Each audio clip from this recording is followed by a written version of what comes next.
Kalau malah nambahkan gitu. Tapi kalau sekarang Anda menghafalkan surat Ad-Duha, hafal tuh, tapi nggak pernah diajarkan lagi ke orang lain, atau nggak pernah lagi dibaca. Kira-kira semua yang akan datang lupa lagi. Jadi kalau Anda mau pinter, belajarlah sambil mengajar. Ini penting ini.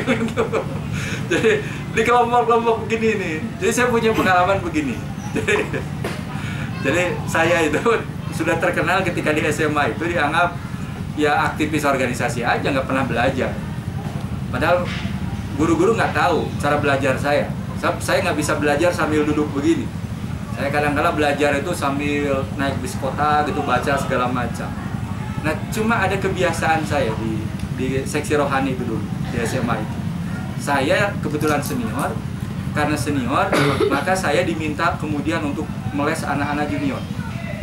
Dulu saya masih ingat betul, saya sering mengajarkan kimia karbon dulu ke anak-anak adik-adik seksi rohani. Dan tidak berpikir apa-apa, pokoknya transfer ilmu saja, transfer ilmu. Nah, saya juga tidak berpikir apapun ya. Nah, setelah itu saya keluar dari SMA, kemudian saya daftar ke perguruan tinggi, dulu namanya masih Sipenmaru, masih sistem penerimaan mahasiswa baru. Dan ketika itu ada tes materi tes itu IPA terpadu. IPA terpadu. Yang menarik, saya juga tidak tahu persis. Begitu saya mengerjakan tes IPA terpadu, tiba-tiba soalnya itu mirip dengan apa yang saya sering ajarkan ke adik-adik kelas. Mirip gitu kan itu. Jadi itu kebanyakan kimia karbon itu. Maka ketika itu saya kerjakan dengan cepat ya. Kemudian yang lain-lainnya biasa. Sudah aja. Saya tidak pernah berpikir saya bakal keterima segala macam karena sudah dikata-katain begitu, nggak pernah belajar segala macam itu. Begitu pengumuman saya keterima itu kan guru-guru saya itu kaget betul. Iman diajar di mana? Tadi itu, bagaimana ketika kita mentransfer ke orang lain, ternyata ilmu itu tidak pernah berkurang. Oleh karena itu, itulah yang disebut oleh Sayyidina Ali bin Abi Thalib ketika ditanya apa yang lebih baik, ilmu atau harta. Maka Sayyidina Ali bin Abi Thalib menjawab, al-ilmu khairu minal mal. Ilmu itu lebih baik dari harta. Kenapa? Fa innal ilma tahrusuka wa anta tahrusul mal. Jadi Sayyidina Ali bilang bahwa ilmu itu akan memelihara engkau, sementara engkau jadi ilmu itu harus tahrusuka akan memelihara engkau, sedangkan yang disebut harta harus dipelihara oleh engkau. So, bagus mana yang memelihara dengan yang harus dipelihara? Jadi kalau Anda punya ilmu apa saja, dari mulai perbengkelan segala macam. Kalau Anda punya ilmu perbengkelan, kemudian nyetir mobil, itu mah agak began. Saya terbayang lamun mogok, tinggal diomean kan, tinggal diperbaiki kan, tinggal diresmi. Tapi kalau tidak punya ilmu, itu. Jadi ilmu itu bisa memelihara kita, ya ilmu itu. Sementara harta harus kita pelihara. Jadi jangan Anda bayangkan punya mobil itu enak ya. Saya itu sebelum punya mobil, kalau pagi-pagi sempat masih baca koran ya. Jadi kemudian keluar dari rumah, kemudian berangkat naik ojek, begitu sampai ke jalan kan dijemput oleh mobil macam-macam itu, ada yang besar, ada yang kecil. Kemudian saya naik mobil, begitu naik mobil tiba-tiba tidur, tahu-tahu sudah ke Cicadas. Saking nikmatnya gitu kan gitu. Tapi begitu saya dulu itu kalau pegang uang dulu ya, itu kadang-kadang tidak lebih dari 100 rupiah. Dan biasanya uang itu masih utuh gitu kan gitu. Karena kalau naik angkot ketemu dengan kawan kadang-kadang dibayari. Tapi kalau sekarang begitu punya mobil kan keluar tuh berpikir macam-macam, dari mulai bensinnya, kemudian kalau ada kerusakan segala macam. Oleh karena itulah bedanya. Ilmu itu bisa memelihara kita dan harta itu harus dipelihara. Yang kedua, kata Sayyidina Ali, ilmu itu lebih baik dari harta. Sebab kalau ilmu itu dipakai, ilmu itu diberikan, itu bertambah. Sementara kalau harta itu dipakai, itu berkurang. Nah, oleh karena itu tadi di ilmu itu ada kebaikan. Jadi di ilmu itu. Yang kedua di harta. Tadi secara material, secara real, kalau kita punya harta, kemudian harta itu di-share, digerakkan, dibagikan ke orang lain, maka harta itu akan berkurang. Tapi secara hakiki itu tidak berkurang, tapi bertambah. Apa berkahnya? Apa tuh berkah itu? Tambahan kebaikan. Contoh yang paling gampang kan sering saya contohkan. Kalau Anda punya tetangga Anda itu punya anaknya pinter, tapi tidak bisa sekolah karena persoalan ekonomi.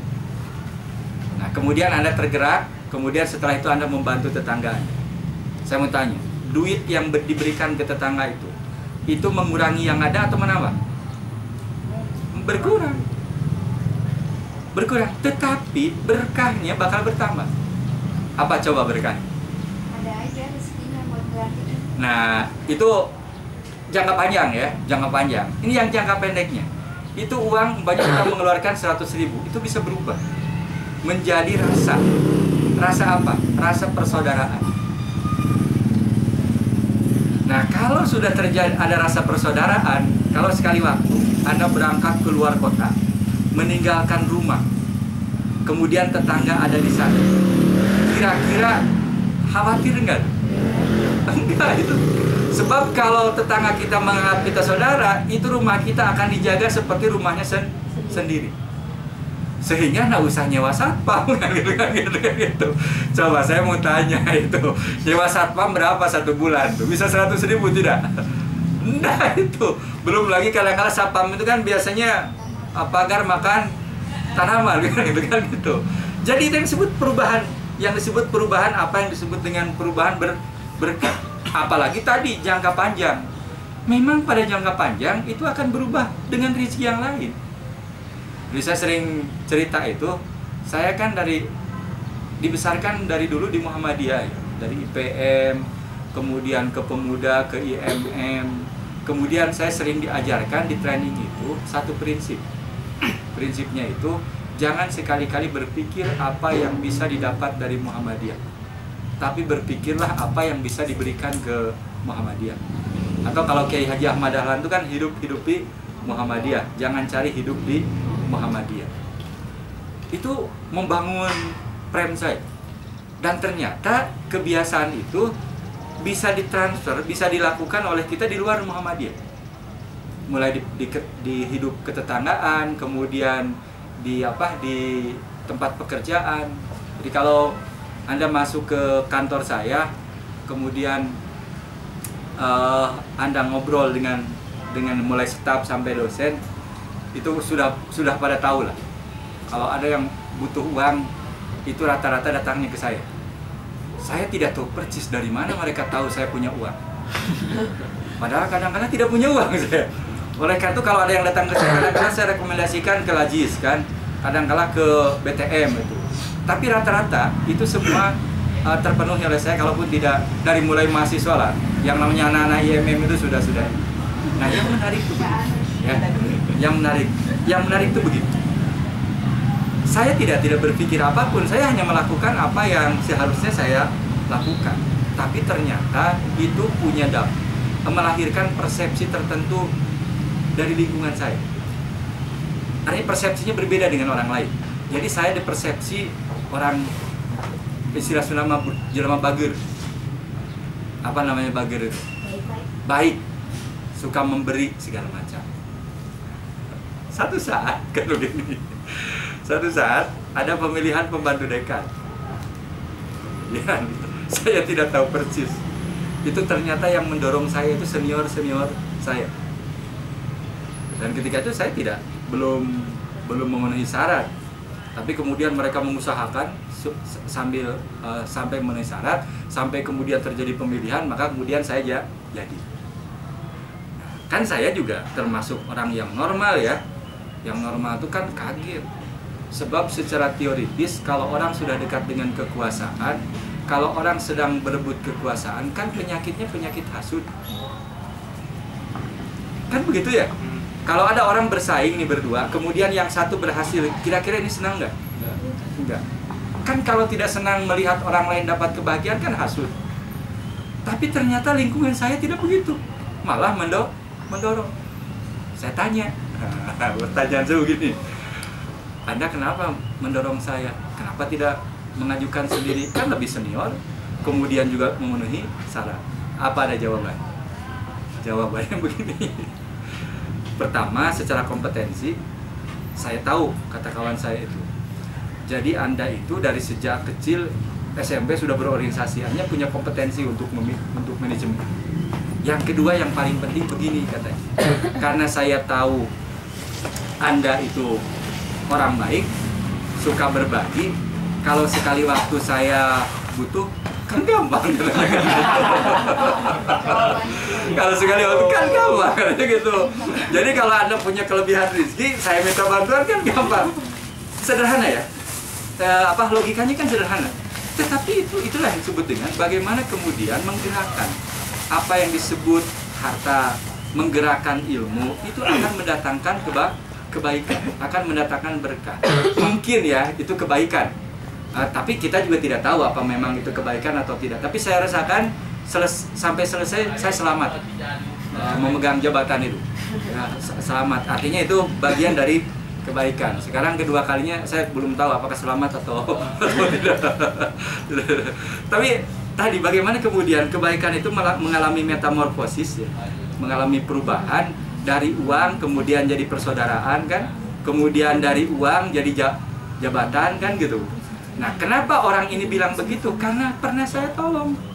Sederhana ditolongnya itu. Setelah saya dapat musibah, anak saya sakit, kemudian sudah sembuh, kemudian saya masih punya sisa uang pinjaman itu.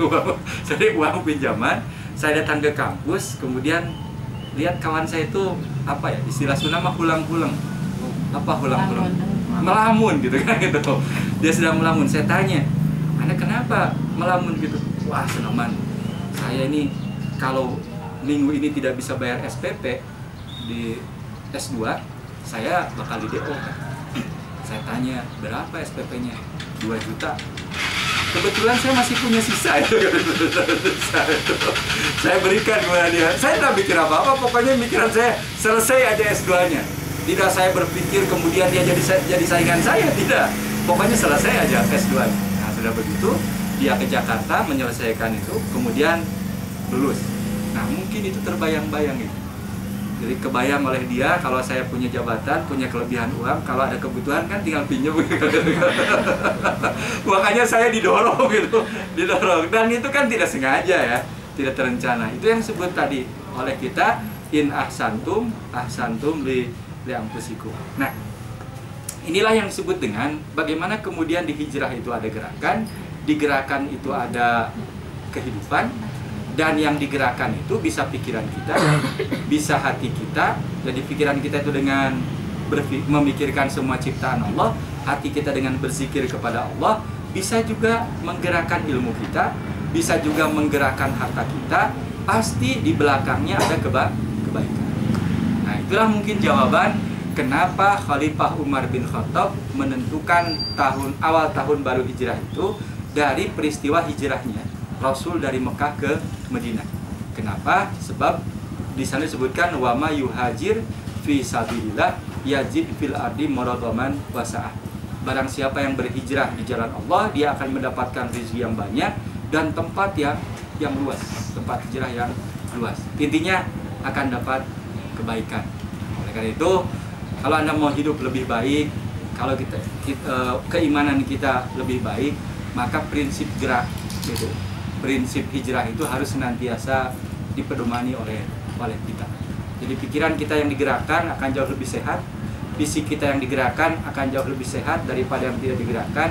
Termasuk air yang bergerak itu akan jauh lebih sehat daripada air yang tergenang. Sebab kalau air itu tergenang, jangankan yang kotor, yang bersih dan jernih juga itu akan jadi sumber penyakit. Jadi kalau Anda punya harta, kemudian harta halal, kemudian tergenang gitu, tidak pernah disalurkan, itu bakal jadi sumber penyakit. Kan ada yang datang ke saya, Pak Karman, kenapa saya mesti infakkan uang saya, hasil cari saya, kemudian halal, kenapa mesti dibagi-bagi gitu. Dia mikir yang harus diinfakkan itu yang haram. Yang haram itu jangan diinfakkan, buang aja itu kan gitu. Justru yang diinfakkan, yang dijakati itu adalah yang halal. Yang halal. Nah, kalau ada orang yang bertanya seperti itu, sebenarnya gampang jawabannya. Kemarin siapa yang kurban? Di Cibabau, di Cibubuai. Siapa itu? Ada yang kurban? Lutfi ya, kurban. Pertanyaan saya kan begini. Itu kurban itu dari uang halal bukan? Halal ya? Halal. Oke. Kemudian kalau dari uang halal, doma itu halal atau tidak? Halal kan? Kemudian disembelih oleh kita. Nah, karena doma itu halal. Kemudian ada tadi prinsip, kenapa yang halal itu harus dibagi-bagi? Maka kalau prinsip itu yang Anda pegang, begitu Anda nyembelih domba, maka makanlah semuanya. Tulangnya, tainya, kan itu. Akhirnya kan yang dihalal itu kan ada yang kotoran ya. Apa itu hak orang lain. Jadi domba itu halal, tapi kan tidak dimakan semua ya. Tainya itu dibuang, jangan sampai ada halal ya semuanya kan. Itu. Nah di harta kita yang halal itu, di rezeki kita yang halal itu ada kotoran, itu hak orang lain. Nah sehingga nanti ada fenomena menarik. Belakang ini anak saya ribut, yang perempuan biasanya ribut itu.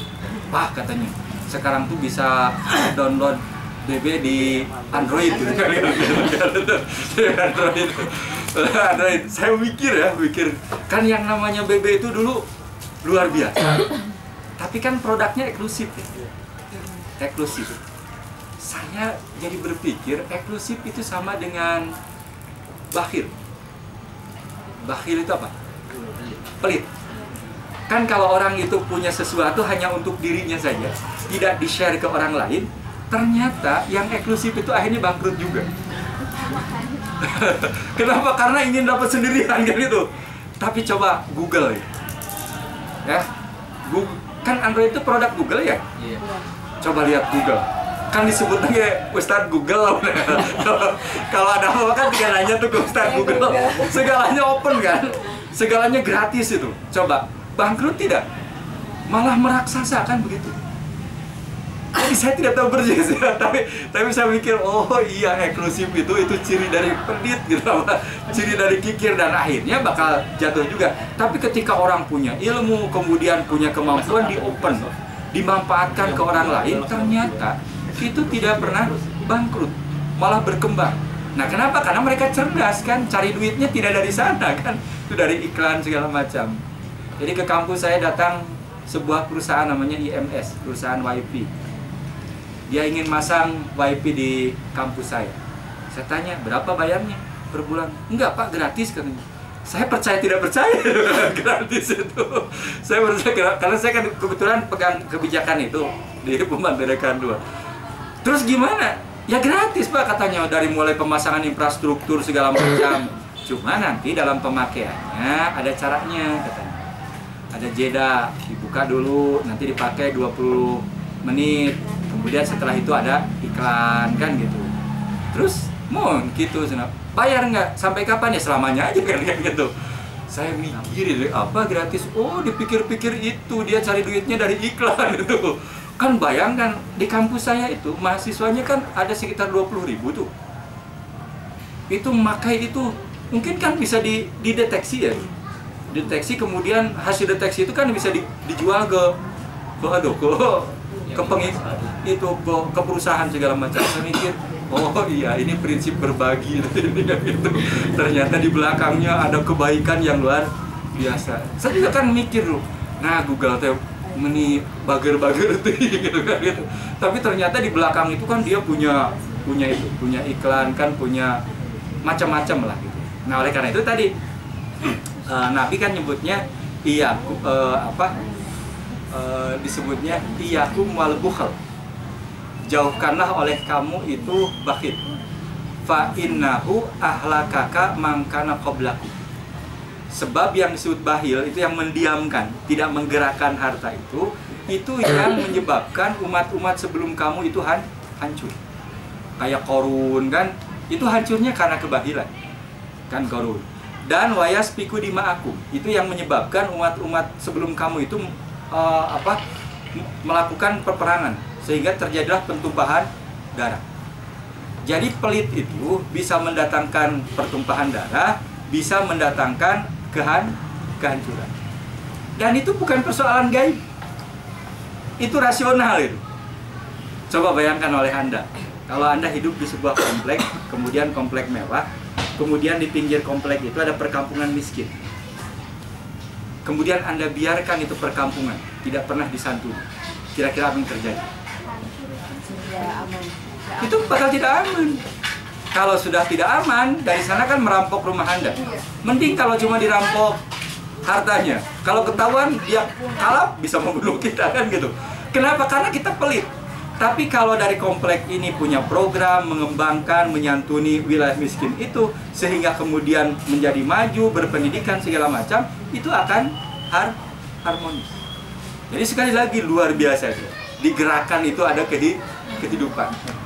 Ya, jadi baik menggerakkan pikiran, menggerakkan hati, menggerakkan tadi harta, kemudian menggerakkan ilmu, menggerakkan semua sampai menggerakkan badan kita. Jadi badan kita yang hanya ditidurkan dengan diolahragakan lebih sehat yang diolahragakan kan gitu. Sehingga saya itu sekarang membangun mindset yang bagus. Jadi kan kampus saya sedang membangun. Parkir itu jauh sekarang di luar. Ribut kan yang lain. Wah, sudah gimana capek segala macam. Nah, saya memikir hitung-hitung menurunkan kolesterol. Sebab kalau tidak dipaksa begitu kan, mobil sampai ke kantor biasanya, sampai ke rumah kan tidak bergerak. Dan ternyata alhamdulillah sampai ke kantor kan keluar keringat itu. Nah, kalau sengaja badminton mah capek gitu dengan jalan itu. Nah, oleh karena itu tadi kalau menggerakkan pikiran, kita juga bisa membangun mindset sedemikian rupa sehingga apa yang kita alami itu relatif baik bagi diri kita. Saya pikir itu saja. Bukan kajian, ini mah ngobrol aja. Mudah-mudahan ada guna dan manfaatnya. Terima kasih. Assalamualaikum warahmatullahi wabarakatuh. Waalaikumsalam. Terima kasih kepada teman-teman. Kan dari teman-teman ada yang mau ditanyakan? Maka. Assalamualaikum warahmatullahi wabarakatuh. Waalaikumsalam. Terima kasih atas kesempatan yang diberikan kepada saya. Saya ingin bertanya Pak, jadi setiap orang itu kan di Islam juga dianjurkan agar kita menabung gitu Pak. Nah, saya masih agak kurang, masih mau bertanya tentang batasan mana kita itu menabung tapi jangan sampai bakhil gitu Pak, maksudnya menumpuk harta. Kan menabung kan dianjurkan dalam Islam juga kan. Nah, tapi kalau bakhil itu kan di Islam itu kan nggak boleh menumpuk harta. Nah, terkadang kan kita nggak tahu nih ini sebenarnya udah termasuk bakhil atau masih dalam tahap wajar menabung gitu Pak. Jadi nanti begini, batasan bakhil dengan dermawan itu, saya ingin memberikan ilustrasi dulu. Kita kadang-kadang sulit membedakan apakah irit ini atau bakhil. Antara irit dengan bakhil itu kan sulit dibedakan gitu. Oke lah, itu biar kita lepas karena itu lebih ke umum. Tapi yang disebut dengan batasan bakhil itu begini. Kan orang itu nanti punya kewajiban itu berbagi itu dua. Ada yang wajib, ada yang sunnah. Yang wajib itu zakat. Jadi maksud saya begini. Kalau orang sudah punya harta, kemudian punya wajib zakat 2,5%. Nah, kalau sudah zakat 2,5% itu garis pemisah antara bakhil dengan kikir. Bakhil dengan dermawan. Ya, kikir dengan dermawan. Artinya kalau dia tidak berzakat, maka dia kikir. Ya. Nah, kalau lebih dari 2%, maka kita masuk pada kelompok dermawan atau biasa disebut apa? Adalah namanya saya lupa lagi. Nah, jadi ukuran bakhil itu begini. Kalau kita punya harta, yang pertama ya, kemudian sudah wajib zakat, kemudian tidak berzakat, maka itu adalah bakhil. Artinya yang wajib zakat itu ditabungkan, gitu kan? Yang harus dizakatkan itu ditabungkan. Nah, itu maka bakhil. Itu yang pertama. Yang kedua, kalau kita punya kelebihan, jadi kan begini. Kalau yas'alunaka anil apa ya? Di Quran itu ditanyakan yang disebut dengan infak itu dari apa? Infak itu disebutkan oleh Al-Quran al-afu. Al-afu itu adalah dari sisa kebutuhan pokok. Sekarang kebutuhan pokok kita apa? Makan, sandang, pangan, papan, tambah pendidikan, kan gitu. Nah, kalau setelah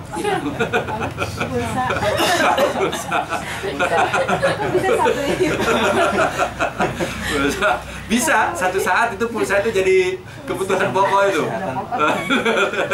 Kesehatan pokoknya ukuran begini, kalau kebutuhan pokok itu sudah terpenuhi, kemudian masih ada sisanya, maka di sana harus apa? Ada bukan kewajiban lah, ada kelayakan untuk infak. Kalau tidak itu masuk kikir. Kalau tidak masuk kikir. Ya. Kenapa? Yang paling pokok. Tapi begini, kalau umpamanya kita kebutuhan masih belum terpenuhi, kemudian tidak berinfak, itu tidak kikir. Tapi ya, ketika kita kekurangan masih berbagi dengan orang, itu jauh lebih baik. Kenapa? Anda sedang mancing yang besar. Jadi suka dengar ceramah Pak Yusuf Mansur ya? Kalaupun agak aneh-aneh gitu. Tapi kalau yakin bisa itu. Jadi ada orang di Subang gitu. Kalau dia mau dapat uang yang besar, dia pinjam dulu tuh. Setelah pinjam kemudian dia bagikan ke orang lain. Ditanya kenapa mancing yang besar gitu. Karena diyakini, saya tidak tahu persis, tapi real. Tapi kan kita tidak begitu banget ya. Kita kan gitu normal saja. Nah, jadi nanti ukuran bakhil itu kalau setelah kebutuhan pokok kita terpenuhi, yang pokok-pokok itu, kemudian ada sisa, kemudian kita tidak nyisihkan untuk kemudian di-share ke orang lain, bisa masuk ke bakhil. Nah, menabung itu memang bagusnya setelah kita men-share, berbagi ke orang. Kalaupun prinsip menabung hari ini kan memaksakan ya. Sebab kalau tidak nabung, nah, sehingga belum apa-apa diambil dulu untuk nabung. Kenapa? Karena keyakinan kita bahwa kalau kita menabung kemudian nambah itu akan jauh lebih besar. Betul. Tapi belum tentu berkahnya besar. Belum tentu. Anda kan pernah dengar kasus Bank Senturi? Orang yang teriak-teriak gitu. Kenapa? Ceritanya dia nabung tuh. Deposito ada yang 700 juta kan supaya untuk masa depan, tiba-tiba hilang gitu kan. Coba, jadi yang belum kita infakkan, yang belum kita nikmati, itu masih belum milik kita. Yang milik kita itu yang sudah kita infakkan, itu milik kita itu, yang sudah kita nikmati. Nah, cuma tabungannya adalah tabungan masa depan. Itu yang sering saya sebut wayarzuqhu min haitsu la yahtasib. Jadi ini saya tekankan betul ya, mumpung Anda masih muda, dan saya bicaranya bukan dari dongeng ya, itu dari pengalaman. Jadi begini, kan ada istilah rezeki tidak disangka-sangka. Di Quran disebutkan itu ada syarat. Syaratnya wa may yattaqillah. Barang siapa yang bertakwa kepada Allah, yaj'al lahu makhrajan. Allah akan memberi jalan keluar dari berbagai kesulitan, wa yarzuqhu min haitsu la yahtasib. Akan diberikan oleh Allah rezeki dari tempat yang tidak disangka-sangka. Ada korelasinya dengan ketakwaan. Nah, sekarang siapa orang yang takwa itu? Itu diantaranya wa mimma razaqnahum yunfiqun. Dan dari sebagian rezeki yang diberikan kepada mereka infakkan. Artinya dari rezeki itu diinfakkan. Bahkan guru saya ekstrimnya, pokoknya rezeki we. Jadi tidak usah dibatas. Sekarang kalau punya 100 ribu kan rezeki. Nah di sana itu wa mimma razaqna pikun. Nah oleh karena itu infak itu harus diprogram, harus masuk pada program keuangan kita kan. Ini untuk makan, untuk pendidikan, harus ada untuk sosial. Nah kalau sudah begitu, maka nanti akan muter ya. Jadi takwa,